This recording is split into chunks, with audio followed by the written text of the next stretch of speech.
palabas na kukwento ko sa inyo ay nakakatakot at parang isang horror, pero in reality, hindi naman talaga siya horror. Walang mga multo, walang mga patayan, pero mararamdaman mo yung takot doon sa palabas, lalong-lalo na if katulad ko naka-experience ka na ng mga bagay na na-experience nung bida sa kwento. To make things worse, everything that you see in this limited series actually happened in real life. In fact, yung bida, kwento niya talaga to kung sino yung artista. Ang tanong ko sa inyo ngayon, naranasan nyo na ba ang magkaroon ng stalker? Ang palabas na to ay pinamagatan na Baby Reindeer. At kung hindi mo pa napapanood, spoiler alert napakaganda nito. Bago natin ipagpatuloy yung video natin ngayong araw, huwag nyo muna kalimutan na mag-like, subscribe at notification bell dahil meron tayong 1,000 Gcash na pwede nyo mapanalunan kung sasagutin nyo ang question of the day sa dulo ng video na to. Ang Baby Reindeer, ang pinaka-pinag-uusapan na series ngayon. Nasa Netflix siya and it's for a good reason. For one, it actually happens in real life. And number two, it talks about mental health. Hindi lang siya bastang dinidemonize yung taong in question, no? Pinapakita rin kung gaano siya katao. Yung stalker, kahit pa gaano ka fucked up, yung mga pinaggagawa niya sa pelikulang to, nakikita pa rin siya bilang isang tao na nangangailangan ng medical attention. Alam nyo, na-experience ko rin kasi ito To have a stalker is really frightening. Yung tipong kahit saan ako pumunta, nakikita ko, nagugulat ako, isang random na pangyayari sa buhay ko, tapos biglang, hala, bakit nandun siya? May ginagawa sa gilid.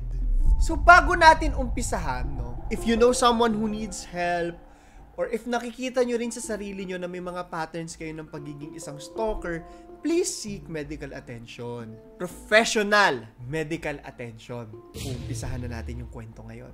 The series revolves around the real-life story of Richard Gad. Siya yung mismong artista at mismong nagsulat ng kwento dahil sa kanya talaga galing to. Nagtatrabaho siya noon sa isang pub. Isang araw, merong isang babae na pumasok. Parang lutang yung babae at mahahalata mo na parang may pinagdadaanan talaga siya.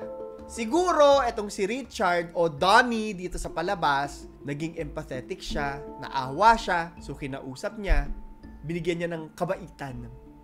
Ang pangalan ng babae ay si Martha, napakagaling na artista.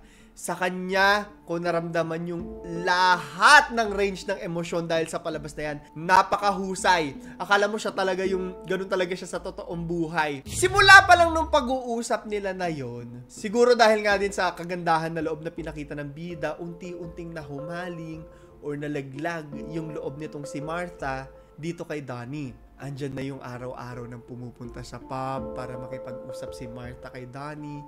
At to be honest, parehas naman ata nilang na-enjoy etong mga pangyayari na to. May mga bagay na sinasabi si Martha na alam ni Richard or si Donnie na parang may something, parang hindi totoo. Kung makikita niyo yung Facebook profile niya, doon sa palabas and in real life, may mga kwento siya doon na madidiscuss sa movie, ay sa series. Gaya nung kung anong trabaho niya, sino yung mga kinukwento niya. Araw-araw kasi siya may mga kinukwento ng mga sikat na nakakasalamuha niya daw.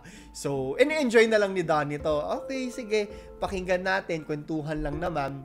Isang araw, dahil na-curious si Donnie, no, sinundan niya si Martha dun sa bahay nila. Siya naman yung naging stalker.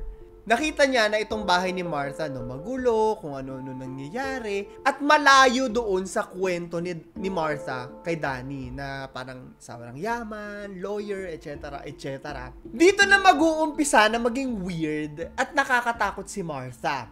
Sa mga articles na nakita ko, no, kaya nahumaling din ako sa kwento nitong Baby Reindeer na to at napagastos talaga ako para mag-subscribe sa Netflix. Nakita ko na itong si Martha daw nag-send ng, basahin natin 41,071 emails. Ang dami noon, nakakatakot yon.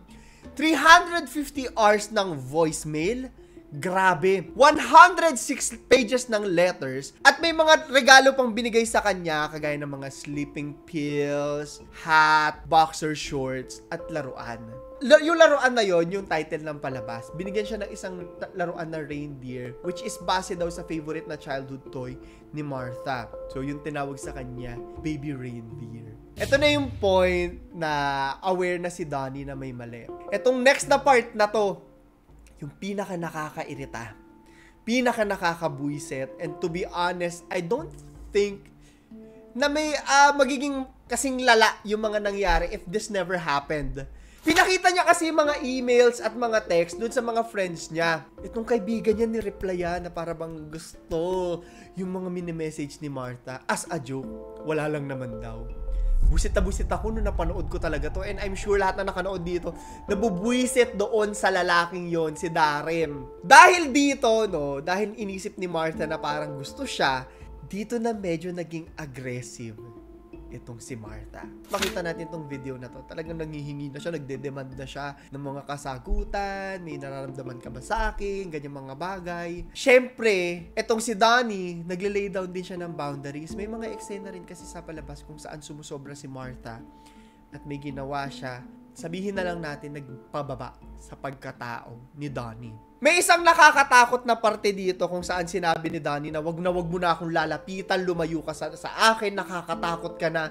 So itong si Martha, hindi siya nilapitan. Pero every time itong si Donnie dudungaw doon sa bintana nila, laging nakaupo doon si Martha. Nakakatakot yun kasi in real life, ganun talaga. So, day in, day out, si Donnie hindi na siya nagpapakita, ayaw niya pakita na nandun siya. Nandun lang si Martha. To the point na, nakatitig na lang siya sa kawalan. Ganyan. Pakita natin yung picture dyan.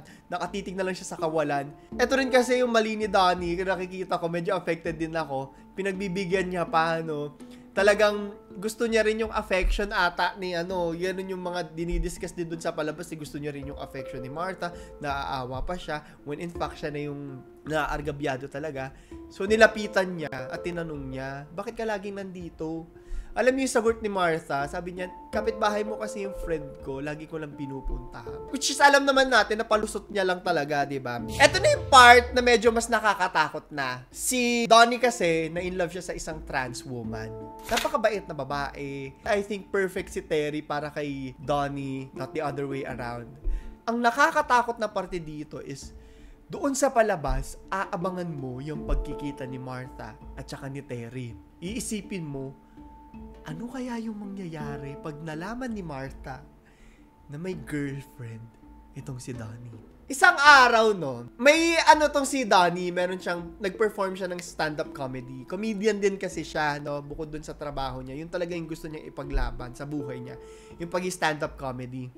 Hindi niya alam na pumunta dun si Terry. At hindi niya rin alam na biglang tatawa sa kanya si Martha nung araw na yun. Ito yung parte na kinakabahan talaga kaming panoorin kasi talagang, hala sana hindi sila magkita, takbo kayo, takbo kayo! Pinakamatindi ata yung episode na to kasi may mga nangyaring bugbugan talaga.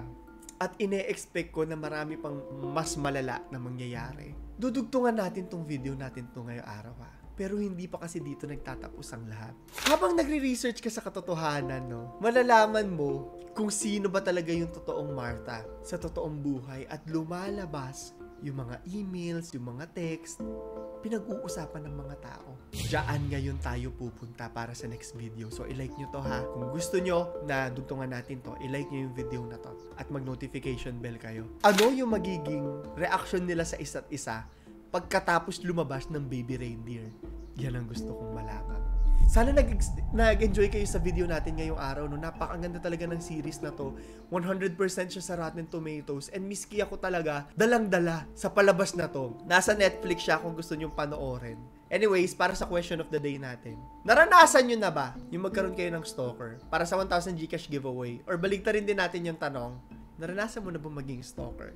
Ikwento mo yung experience sa ilalim. So, yun lamang po. Ito si Claro III. Nagpapaalam.